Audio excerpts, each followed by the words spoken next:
When Michael Reyes inherited his grandmother's home, he thought he was preserving a piece of family history, but in the quiet suburbs of Green Pines. Power doesn't always wear a badge. Sometimes. It hides behind HOA bylaws. What started as a mailbox complaint spiraled into fraud, betrayal, and one of the most shocking HOA takedowns Arizona had ever seen. This is the story of justice, family, and a fight for what's right. When Michael Reyes unlocked the front door of his grandmother's home in Green Pines, a familiar scent of lavender and wood polish greeted him like a memory wrapped in sunlight. He hadn't set foot in the house since the funeral, and now that the shock had faded, grief took its proper place not as a wave, but as a constant tide. The house was untouched, neat, warm, lived in. His grandmother, Lucia Reyes, had loved every inch of it. 42 years she'd spent pruning the roses, sweeping the walkway, placing Sunday pies on the windowsill like a movie from another time. Now it was his. She left it to him in her will. Not just the house, but the legacy of care and pride that came with it. Michael, a 41-year-old district prosecutor in Phoenix, didn't have time to move in right away. He had a lease ending in 3 months and a caseload too heavy to ignore. But he made sure the house was taken care of, utilities paid, landscaping hired, a local cleaner came twice a month. Every visit was like stepping into his childhood again. That was when Karen Whitmore introduced herself. She showed up the third time Michael stopped by. She looked like someone who had been playing wealthy suburban woman so long that she no longer remembered it was an act. Bleached bob, pearl necklace, expensive sunglasses she wore even in the shade. Her smile was so tight it seemed medically induced. "Hi," she said, holding a tablet, and the kind of energy only people who enjoy rules a little too much could project. "I'm Karen, HOA president." Michael shook her hand. She didn't really shake back. "I noticed the house isn't currently occupied," she said, glancing around as if looking for cracks in his presence. "We've documented several compliance concerns." She tapped the tablet. "The mailbox is not HOA-approved beige, the mulch is too dark. And your house numbers use a non-standard font." Michael blinked. "I'm the legal owner. I've been maintaining it. I'll be moving in once my lease ends. Everything's paid and current." Karen's smile sharpened. "Occupancy is irrelevant," she said. "Compliance is absolute." Michael gave a polite nod, thanked her, and walked inside. 2 weeks later, he received a notice by certified mail. The HOA had labeled the home as abandoned and cited a bylaw clause allowing them to initiate a forced sale. They claimed the property had been unoccupied too long and posed a threat to neighborhood value. Michael stared at the letter for a long time before calling his closest friend and longtime legal confidant, Raymond Lynn. Raymond was calm, brilliant, and impossible to intimidate. "This isn't legal," Raymond said. "You're maintaining the home. You hold the deed, boss. This smells like fraud. I'll file for injunctive relief." But before he could, things got worse.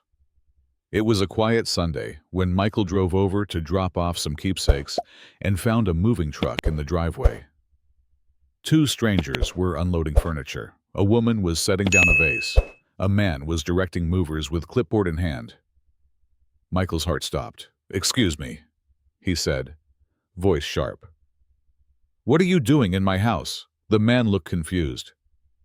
"We bought this place last week. HOA listing. Closed on Wednesday. Got the keys from Karen Whitmore." Michael demanded the contract. The buyers showed him a copy signed by Karen, listing the HOA as the seller. Price, $480,000. A forged document. Entirely fake. He called the police. Then he called Raymond. By the time officers arrived, Michael had the original deed, will, and bank statements in hand. Raymond was already faxing documents from his office. The officers were professional, but stunned. The move-in was halted immediately. The buyers, understandably, panicked, packed up and left. The woman cried. The man kept shaking his head, whispering. How could this happen? When Karen arrived, white Escalade gliding up like a scene from a movie. She stepped out, smiling. "Oh dear," she said. "This is a misunderstanding. We believed the property was abandoned. We followed protocol." The smile dropped when officers informed her she was being detained. Fraud, impersonation, conspiracy. They read her rights right there on the lawn, in front of the roses Lucia Reyes once pruned with love. Michael didn't feel victorious. He felt sick. That night, he couldn't sleep. So he dug deeper, over the next month, with help from investigators and court access. Michael discovered Karen had done this before, at least 4 times. All elderly homeowners, all homes vacant after a death. The HOA board, composed of Karen's hand-picked cronies, had quietly signed off on abandonment rulings, filed forged listings, and sold homes at under-market prices to friends and family who flipped them. The buyers returned a portion of the profit to Karen and her circle. It was organized theft under the disguise of neighborhood governance.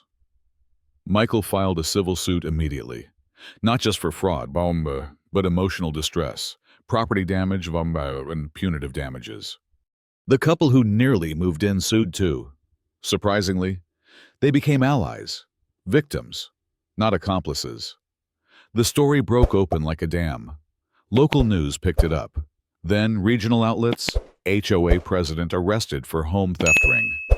Karen's face, always smiling, appeared beneath headlines she couldn't control. Her court defense was bold. "I was preserving neighborhood standards," she said on the stand, "protecting the community." The judge leaned forward. "No homeowners association," he said, "has the right to sell property it does not own. Your bylaws are not above the law." The courtroom was silent. Michael was awarded $780,000 in damages, $500,000 in punitive compensation, and all legal fees. Karen and her board had to sell their own homes to pay the judgment. Fraud voided their HOA insurance coverage. The judge ordered the HOA to be placed under court oversight until restructured. Karen was sentenced to 4 years in prison. 2 board members received 18 months in probation.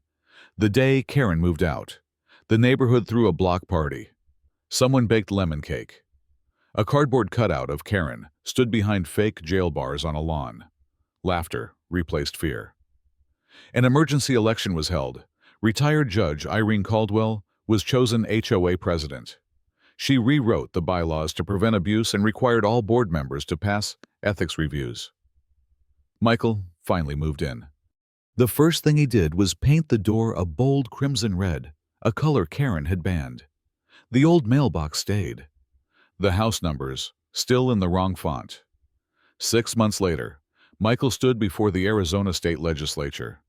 His testimony helped pass the Community Protection Act, known locally as the Karen Law, which made forced sales without court approval illegal, required HOA registration with the state, and mandated third-party review of all disciplinary actions. Now, Michael drinks coffee on his porch in peace. Some former board members drive by but don't wave. They don't look up. And that's fine. Because in the end, Michael didn't just get his grandmother's house. He got justice. He got change bills.